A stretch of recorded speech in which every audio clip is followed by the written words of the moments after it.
बच्चों, आज हम विषय E308 के अंतर्गत प्रथम अध्याय लोड और लोड कर्व का इंट्रोडक्शन या विषय प्रवेश को समझने का प्रयास करेंगे। तो इसमें चैप्टर का नाम है लोड एंड लोड कर्व्स, भार और भार वक्र। अब सबसे पहले प्रश्न उठता है कि भार होते क्या हैं।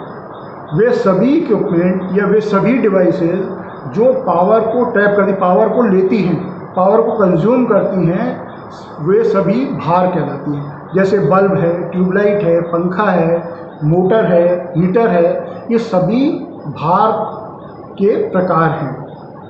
अब सवाल उठता है, ये तो आपके समझ में आ गया होगा कि हमारे घर में, इंडस्ट्री में, कहीं एग्रीकल्चर सेक्टर में जो भी चीज़ें पावर को कंज्यूम कर रही हैं, इलेक्ट्रिसिटी को कंज्यूम कर रही हैं, वे सभी भार के रूप में हैं। अब आप समझ सकते हैं कि वो समस्त अप्लायंसेस, समस्त डिवाइसेस जो पावर कंज्यूम करती हैं। अब भार कितनी प्रकार के होते हैं? मोटे तौर पे भार को हम 3 भागों में बांट सकते हैं। सबसे पहले प्रतिरोध प्रकार के भार, वे भार जिनमें जो एनर्जी को कंज्यूम करना या पावर को कंज्यूम करने के लिए प्रतिरोध या रेजिस्टेंस लगा होता है। जैसे हीटर है या बल्ब है, इसके अंदर बल्ब या हीटर प्रतिरोध के रूप में एनर्जी को कंज्यूम करता है। तो ये प्रतिरोध प्रकार के भार हो गए। उसके बाद आते हैं प्रेरकत्व प्रकार के भार या इंडक्टिव नेचर के लोड। तो इंडक्टिव नेचर, ज़्यादातर लोड हमारे इंडस्ट्री में या घर में हम देखते हैं वो इंडक्टिव प्रकार के ही होते हैं। जैसे उदाहरण के लिए कोई चोक कॉइल है, कोई इंडक्शन मोटर है, कोई ट्रांसफॉर्मर्स लगे हुए हैं। तो ट्रांसफॉर्मर इटसेल्फ भार नहीं है, लेकिन ट्रांसफॉर्मर में तो जो लॉसेज हैं वही भार के रूप में या एनर्जी को कंज्यूम करते हैं। बाकी तो ट्रांसफॉर्मर तो एक वोल्टेज को चेंज करने वाली डिवाइस है या इक्विपमेंट है। तो ट्रांसफॉर्मर इटसेल्फ भार नहीं है, लेकिन बहुत सी जगह पे जैसे कहीं हमें वेल्डिंग करनी है तो वहाँ पे वो भार के रूप में पावर को कंज्यूम करते हैं। तो ये सारे प्रेरकत्व प्रकार के भार हो गए। उसके बाद है कैपेसिटिव प्रकार के लोड। तो कैपेसिटिव प्रकार के लोड जिसमें कैपेसिटर्स के रूप में लगे, जैसे कैपेसिटर इटसेल्फ ही हो गया, तो वो धारित्र प्रकार का भार हो गया। या कोई सिंक्रोनस मोटर अगर ओवर एक्साइटेड कंडीशन में चल रही है तो वो भी एक कैपेसिटर की तरह बिहेव करती है, एक लीडिंग पावर फैक्टर शो करती है, तो वो भी धारित्र प्रकार के लोड हो गए। तो ये मोटे तौर पे हमारे इस चीज़ समझ में आ गई कि भार 3 प्रकार के होंगे, प्रतिरोध प्रकार के, प्रेरकत्व प्रकार के और धारित्र प्रकार के। अंग्रेजी में बोलें तो रेजिस्टिव लोड, इंडक्टिव लोड और कैपेसिटिव लोड।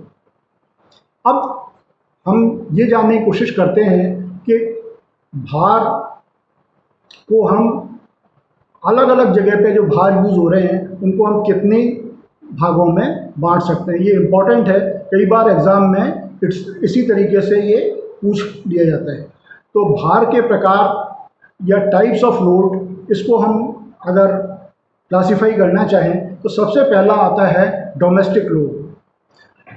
डोमेस्टिक लोड का मतलब है कि घरेलू भार। घर में हम जो भी कुछ देखते हैं, चाहे हमारे घर में पंखा लगा हो, मिक्सी लगी हो, फ्रिज लगा हो, एसी लगा हो, वो सभी चीज़ें डोमेस्टिक लोड के अंतर्गत आती हैं। तो अब डोमेस्टिक लोड जो होता है वो 2 चीज़ों पर निर्भर करता है। एक तो मौसम के ऊपर निर्भर करता है, जैसे अगर गर्मी का मौसम है तो एसी चलेगा, कूलर चलेगा, पंखे चलेंगे। सर्दी में इसमें से कोई भी चीज़ नहीं चलेगी। उसी तक तो एक तो ये मौसम पर डिपेंड करेगा, दूसरा समय पर निर्भर करेगा।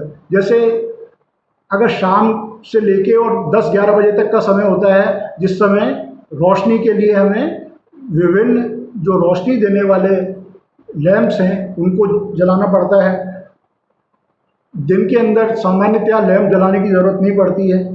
रात में सभी लोग सो जाते हैं तो भी लैंप की रोशनी बंद हो जाती है। तो डोमेस्टिक लोड हम देखते हैं कि एक तो मौसम पर निर्भर करता है और दूसरा समय पे भी निर्भर करता है। तो शाम के समय इल्यूमिनेशन का लोड या रोशनी का लोड ज़्यादा होता है और बाकी समय में बहुत ही कम होता है।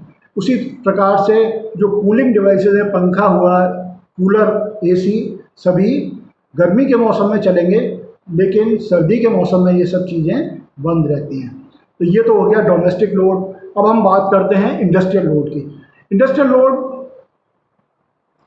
डोमेस्टिक लोड की तुलना में किसी भी यूनिट में बहुत ज़्यादा होता है। डोमेस्टिक लोड तो 1 किलोवाट, 2 किलोवाट, 5 किलोवाट तक होता है, लेकिन जो इंडस्ट्रियल लोड है वो उसकी शुरुआत ही 25 किलोवाट से होती है। 25 किलोवाट छोटी इंडस्ट्री के लिए हो गया, फिर 100 से 500 किलोवाट तक का इंडस्ट्रियल लोड थोड़ी सी बड़ी इंडस्ट्री के लिए, और उससे बड़ी इंडस्ट्री के लिए मेगावाट्स में भी लोड होते हैं। ये लोड सामान्यतया मौसम पर निर्भर नहीं करता। कहीं वहाँ भी जो एसी लगे होते हैं वो एसी इस प्रकार से लगे होते हैं कि उनको हवा के सर्कुलेशन के लिए लगभग हर समय उनको चलाना पड़ता है।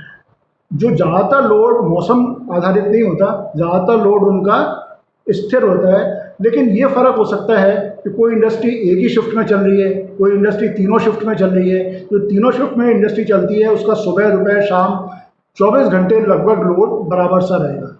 लेकिन या कम से कम बराबर नहीं भी रहे तो वो मौसम पे या समय पे निर्भर नहीं करेगा। लेकिन कुछ इंडस्ट्रीज ऐसी होती हैं जो दिन दिन में चलती हैं, रात को बंद हो जाती हैं। तो जिस समय इंडस्ट्री चल रही होती है उस समय लोड उसका ज़्यादा रहता है, जब इंडस्ट्री बंद हो जाती है तो वो लोड ही शून्य हो जाता है या बहुत ही कम हो जाता है। तो दूसरा हो गया इंडस्ट्रियल लोड। तो अभी तक हमने 2 प्रकार का क्लासिफिकेशन देखा, डोमेस्टिक लोड और इंडस्ट्रियल लोड। अब हम बात करते हैं वाणिज्यिक भार या कॉमर्शियल लोड। जो भी हम घर से बाहर निकलते हैं, जो भी दुकानें देख रहे हैं, शोरूम्स देखते हैं, मॉल्स देखते हैं, उनके अंदर जो भी बिजली खर्च हो रही है वो इसी कैटेगरी में आती है। तो बल्ब लगे होते हैं, पंखे लगे होते हैं, एसीज लगे होते हैं, ये सब चीज़ें इन वाणिज्यिक या कॉमर्शियल लोड के अंतर्गत आती हैं। फ़र्क इसमें यह है कि इसमें सामान्यतया बल्ब वगैरह सब दिन में भी जला के रखते हैं, पंखे, एसी दिन में चलते हैं। लेकिन सामान्यतया जो कॉमर्शियल एक्टिविटीज़ है वो 10-11 बजे शुरू होती है और रात के लगभग 9-10 बजे तक चलती है। तो इसी समय इसका लोड रहता है। लोड इसका मौसम आधारित तो होता है, क्योंकि जब सर्दी का मौसम होता है तो एसी वगैरह बंद हो जाते हैं, लेकिन जो बल्ब वगैरह हैं वो उसी तरीके से चलते रहते हैं। तो मौसम आधारित तो ये है, लेकिन समय में ये दिन भर लगभग एक बराबर का सा ही लोड रहता है। जितने समय वो दुकान खुली होगी या शोरूम खुला होगा उसमें उसी प्रकार का लोड रहेगा। नेक्स्ट है कॉरपोरेशन म्यूनिसिपैलिटी का लोड। म्यूनिसिपैलिटी का लोड मोटे तौर पे 2 हिस्सों में हम इसको बांट सकते हैं। एक तो हम स्ट्रीट लाइट्स देखते हैं, तो स्ट्रीट लाइट दिन भर तो बंद रहती हैं, सिर्फ रात के समय चलती हैं, और रात के समय जो भी उस पर स्ट्रीट लाइट का लोड है वो यूनिफॉर्म लोड रहेगा, उसमें कोई वेरिएशन नहीं होगा। ये सर्दी, गर्मी, बरसात, इसका मौसम पे भी कोई प्रभाव नहीं पड़ेगा। लगभग दिन छपे ये बल्ब जलना शुरू होते हैं और सुबह ये बंद हो जाते हैं। तो ये मौसम पे डिपेंडेंट नहीं है, ना ये समय पे डिपेंडेंट है। रात को जलते हैं, दिन में बंद रहते हैं। इसके अलावा बहुत सारी म्यूनिसिपैलिटीज़ ऐसी होती हैं, अपने राजस्थान में भी कुछ ऐसी म्यूनिसिपैलिटीज़ हैं जिनमें पानी की सप्लाई भी म्यूनिसिपैलिटी द्वारा की जाती है। तो पानी की सप्लाई के लिए जो मोटर्स चलती हैं वो सब इस तरीके के म्यूनिसिपैलिटी के या कॉरपोरेशन के लोड में आती हैं। तो जो म्यूनिसिपैलिटी का लोड है वो 2 प्रकार का हो गया। एक तो स्ट्रीट लाइट का लोड जो रात रात में चलता है, और एक जो जैसा मैंने अभी आपको बताया कि जहाँ पानी की सप्लाई भी होनी है म्यूनिसिपैलिटी के द्वारा ही, तो वहाँ पर जो मोटर्स हैं, जो पंप वगैरह लगे हुए हैं, वो पंप भी दिन में या शाम को जब भी उनको सुविधा होती है उस हिसाब से पंप चलाते हैं और अलग अलग मोहल्लों में अलग अलग समय पानी की सप्लाई दी जाती है। वैसे बहुत ही कम म्यूनिसिपैलिटीज़ हैं जिसमें पानी की सप्लाई का काम होता है। ज़्यादातर पानी की सप्लाई डायरेक्टली पीएचईडी करता है। तो लेकिन म्यूनिसिपैलिटी का लोड इस प्रकार से हम देख सकते हैं, ये दो प्रकार का हो गया। नेक्स्ट है एग्रीकल्चर लोड। एग्रीकल्चर में मोटे तौर पे जो लोड होता है वो सिंचाई का होता है। सिंचाई के लिए पानी की ज़रूरत है। पानी सामान्यतः जब सभी चीज़ें बंद हो जाती हैं, इंडस्ट्रीज़ बंद हो जाती हैं, तब एग्रीकल्चर सेक्टर को बिजली दी जाती है। तो रात के समय बिजली दी जाती है। वैसे अच्छा ये है, और सिंचाई का समय जो है या तो सुबह सिंचाई अच्छी होती मानी जाती है या शाम को अच्छी मानी जाती है। धूप में सिंचाई करना अच्छा नहीं माना जाता, क्योंकि धूप में अपन पानी डालेंगे तो बहुत सारा पानी पेड़ों को तक पहुंचने से पहले ही वाष्पीकृत हो जाएगा, उड़ जाएगा। तो सिंचाई या तो सुबह करनी चाहिए, शाम को करनी चाहिए। इसके लिए उसी हिसाब से इनको बिजली दी जाती है। मोटे तौर पे जो एग्रीकल्चर लोड है वो जो सिंचाई के लिए जो पानी चाहिए उसके लिए इस्तेमाल होता है। इसके अलावा जो और एग्रीकल्चर इक्विपमेंट्स हैं, जैसे दूध से या दही से मक्खन बनाना, घी बनाना, इस तरह के काम भी होते हैं, लेकिन इनकी इस तरह का लोड बहुत ही कम होता है। ज़्यादातर लोड इसका सिंचाई के लिए ही काम में आता है।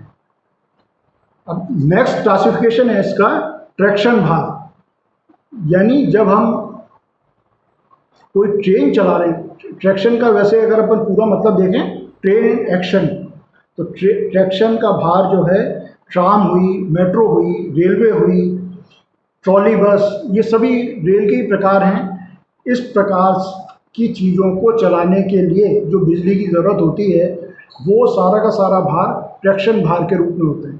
ये ना मौसम आधारित होता है ना समय आधारित होता है।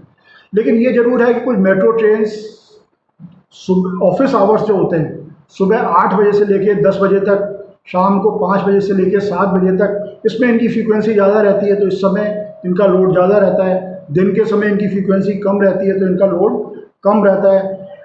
लेकिन जो लॉन्ग डिस्टेंस ट्रेन हैं उसका कोई इस तरह का क्लासिफिकेशन नहीं हो सकता कि ऑफिस आवर्स का समय ज़्यादा होगा, बाद में कम होगा।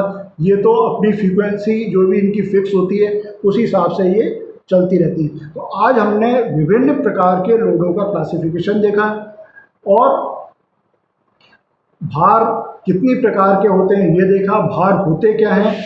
अगले लेक्चर में हम इससे आगे की चीज़ को डिस्कस करेंगे। आज हम इस लेक्चर को यहीं समाप्त करते हैं। आप अपने ये जो मैंने अभी आपको वीडियो में बताया इसको आप लिपिबद्ध करें, इसको कॉपी में लिख लें, और आपको अगर इसमें कोई प्रॉब्लम आती है तो अगली जो हमारी क्लास होगी उस क्लास में, जो गूगल मीट पे जो क्लास होगी, ई क्लास, उसमें आप उसको डिस्कस करें। बहुत बहुत धन्यवाद।